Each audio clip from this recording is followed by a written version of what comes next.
Welcome to Hanging Out with Robert, that's me. This video contains things that I tinker with throughout the day. For step-by-step detailed instructions of those tasks, you can click on the links in the comment section below. I plan on leaving this video accessible for about 30 days. After that, you can view it through my Patreon account. This video also has tips and tricks that I've learned over the years. So, thank you very much for watching. Alarm triggered. Check car.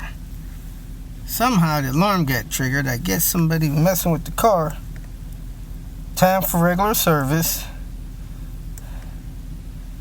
One message. When I started it, it said the coolant was low. Stop the engine. Let me go out here and check the coolant. Kicking off the day, servicing the 2005. Gosh, the steering wheel was low. 2005 XC70. Timing belt, PCV. The people just purchased the car. Wanted to make sure that they would protect their investment. So let's see what's going on with the coolant level. Is it really low? It's at the minimum mark, but there's some in there. I'm in Michigan. Chilly Willy. So I'm going to heat the car up, drive it in the garage, heat up the garage with the car. That may make the engine too hot to work on for a few minutes, but I'm willing to pay that price to knock the chill off of this garage. Well, the car's not that hot. Took it for about a mile ride. Intake manifold still ice cold. Cylinder head is pretty cool. See, somebody's been tinkering with it. There's a loose hose clamp there. There's a broken clip on the sensor there. So it's had some maintenance here and there. Like I said, we're going to do a timing belt job and PCV job and kind of let them know what else is going on with the car that I see that may need attention. The climate control is not working properly. It doesn't kick into the auto fan mode, so I'll probably hook my Vita computer up, scan this thing, see what it's reporting. So I'm going to kick off by breaking these lug nuts loose, removing that strut bar, and then jacking this thing up, pulling this wheel off, do the timing belt first, drain the coolant, stuff like that. Hopefully we won't run into any hiccups. Have a smooth day. As you know, the last several days we've been working on Dan's V70R, doing a transplant of the power plant. And man, Dan kind of went a little, I guess, excited about detailing this thing into a show car type situation. And man, we were polishing bolts, painting nuts and bolts and all that stuff. It freaking looks good. But you know, that's something that really it's, I guess, best to do when the engine's out. But it sure adds a lot of time to that task. So, nothing I ever want to do again. But, man, it was hard to stop him from going overboard with that stuff. I have the strut brace off, or the stabilizer bar, rather. Got this OTE pipe off over the engine pipe, and this metal sleeve is coming out of this one. This is where it goes into the turbo. I'm going to tap that in with something so that it seats down in there properly. And just keep on rolling. That thing would not tap in, but I was able to get over it and press it in on the ground. So it'll press in, will not tap in. Drained the coolant. I got the timing cover off. People tell me they can't find timing marks, that they're not on there. They're on there. You got to find them. Sometimes they're hard to find. There's one there. I'll roll the engine around jack the car up, pull this wheel off so I can set the timing. Really for checking purposes before I pull this belt. You want to start off by setting the timing here because that's the easiest one to hit. Intake cam. After you got the intake cam set, if you're going to use a cam locking tool, you install that. Then you pull the belt off and you want to check your crank because you want the foundation of your timing system to be set up on your crank. Now when you're dealing with these VVT hubs and stuff like that, people need to understand, set that crank where it should be and leave these cams where they were, because if the car is running right with these VVT hubs, not giving any timing errors, man, you know, they're timed right even though they may not be marked right. So the crank's the most important, then your cams, but wherever they are is where you want them to be. I see somebody put a mark there. So who knows if this timing stuff is good. Actually, that looks like a mark there, but that also looks like a mark there. So that may be the timing mark there. I'm gonna go with that one. Put it up here, check the other timing marks. Again, you want to keep it where it is because the car is running right and you can make your own marks. But unless you're taking the car apart, putting the locking tool on the back, keep these cams where they are. Sad deal, but that's the way it is. I wanted to gain some access to the front of this car for the PCV system, so I pulled the fan out of the way. Has one big plug. I unplugged. Around here somewhere. Here it is. Squoze those tabs, unplugged that. Took 2 screws out the top of the fan. One of those were missing. I moved this hose out of the top of the radiator, which is near impossible to get to that 7, so I had to use a boxed-in wrench. Moved that out of the way because you got to shift the fan toward the passenger side to get it out on this vehicle. So fan's out of the way. I should have better access to this weird PCV stuff. Now last time I did this, I promised myself I would pull this power steering line out of the way, but I think pulling the fan out of the way will help me gain access to that killer bolt there on the bottom of that PCV. So intake manifold. Let me keep rolling. None of the 3 impact tools I had could get that crank bolt loose. So I pulled that little cover from the bottom of it, getting that timing belt out that way. The 05 model has a split engine. You have to get the right timing belt kit for that split engine. I got the wrong one. That's the one that was installed on the car.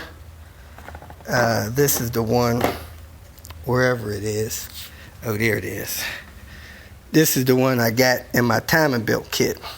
Has an engine split at 3.18 million. And this engine serial number that is not visible on the cover and near impossible to see back there, but I did get a picture. It looks like this engine is 3.9 million. So it is the newer style tensioner, not the older. I tell people with this age of these cars, it's best to pull the timing belt cover, take a quick look at which tensioner you have, and go from there. This is horrible. Pull the water pump off. It's one of these aftermarket water pumps. I don't know why people put aftermarket timing parts on these vehicles. Then this one had these horrible black water pump gaskets. That is the world's worst. It takes an hour or so to clean that crap off of there. Stop using those gaskets. Buy the Volvo gaskets from FCP or somewhere. The green ones. Those are horrible. I think I'm done cleaning that horrible gasket off. It's the only piece I always have problems getting off. The rest of it's clean. So let me get a small screwdriver and try to knock that piece off.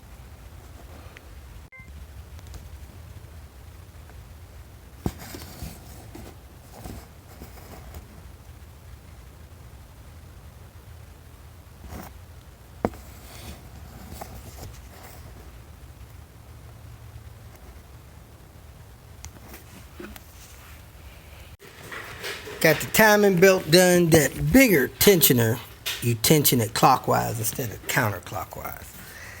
Anyway, I'm taking this fuel rail off this intake manifold so that I can get to this PCV, taking the manifold off.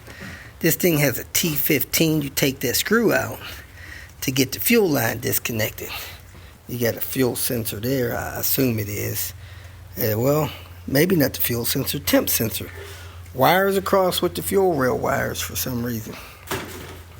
Anyway, let me go ahead and take that screw loose, disconnect that fuel line, pull this rail out of the way, disconnected this hose off the back of this brake thing because I didn't want to break that.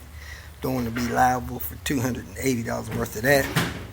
And let me keep going from there. I'm taking the fuel rail off. You got a little T15 you take out. Then this has a clip in it. You got to pry that clip out just a little bit, not to break it, and lift it up. Then that releases the fuel line from the fuel rail. So I should be able to pull this fuel rail up and out of here now without breaking anything and keep on working. It was tough getting to that screw right there. But you can see we're having some intake issues here. A lot of look like oil and crud coming down there. Besides that, I took this clamp loose off the charge pipe. I massaged the intake up over the fuel line, which I put a glove over to catch the vapors. That was messing with my head. We all know nothing else needs to happen with that. And fed this through there, pulled this line off, careful not to bust it, and I lifted the intake manifold up and off of that. And of course I disconnected it back here off the intake tube here because I didn't want that getting stressed. I want this stress free. I don't want to break that. That's an expensive piece. Got that bolt out of there. Got to be careful cleaning this stuff out. And man, that is totally gummed up there. And not breaking none of this stuff. See, that should probably be replaced because it's gummed up. Totally gummed up. So I guess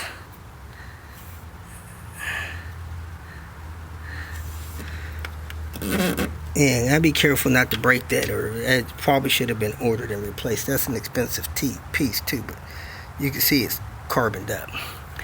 So I got to clean all this out, replace this box. Heck, it even looks like I got the wrong box here. Maybe I got the right box. Okay, I got the right box. Get all this cleaned up and replaced. Let's get chopping. Very careful. I didn't order this wraparound hose. Very careful not to damage that. So now I got to spray in there to make sure I get fluid out of the big main hose to verify that that thing is cleaned out and serviceable. Look at the sludge in that thing. That needs to be cleaned out.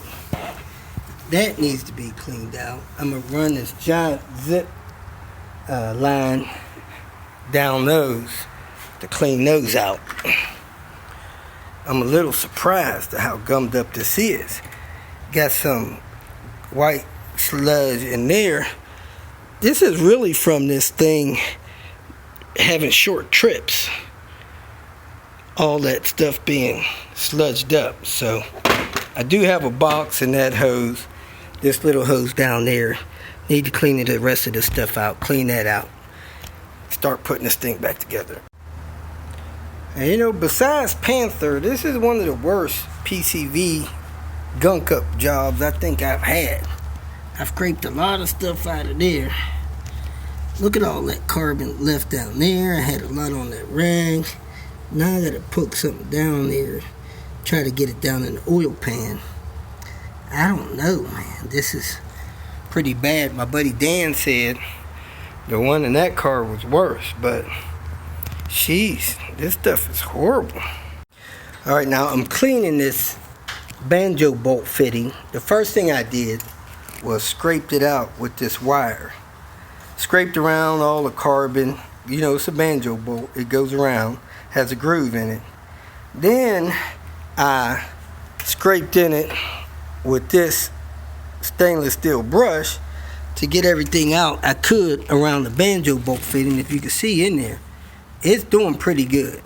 Then I sprayed in there with some brakes parts cleaner. Of course, that end of it is disconnected. And I put something under it. Then I put this tip in there from the brake parts cleaner, sprayed down in there, and I actually heard a little thump and a pop. And then the brake parts cleaner sprayed all that stuff out of there. So I'm going to spray in here a little bit more with this brake parts cleaner, clean this a little bit more.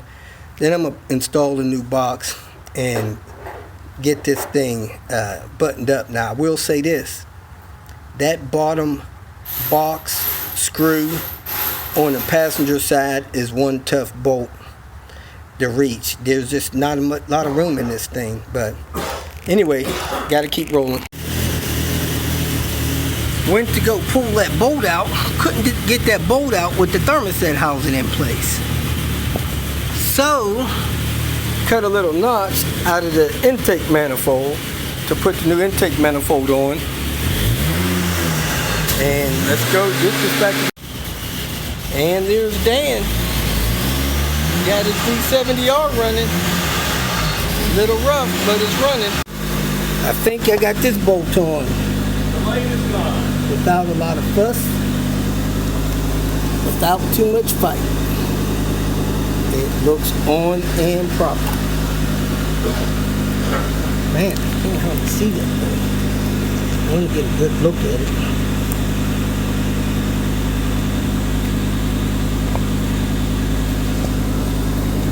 Do-do-do.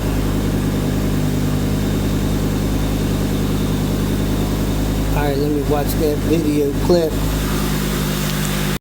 If you feel that this information was useful, please like it and share it with your social media friends.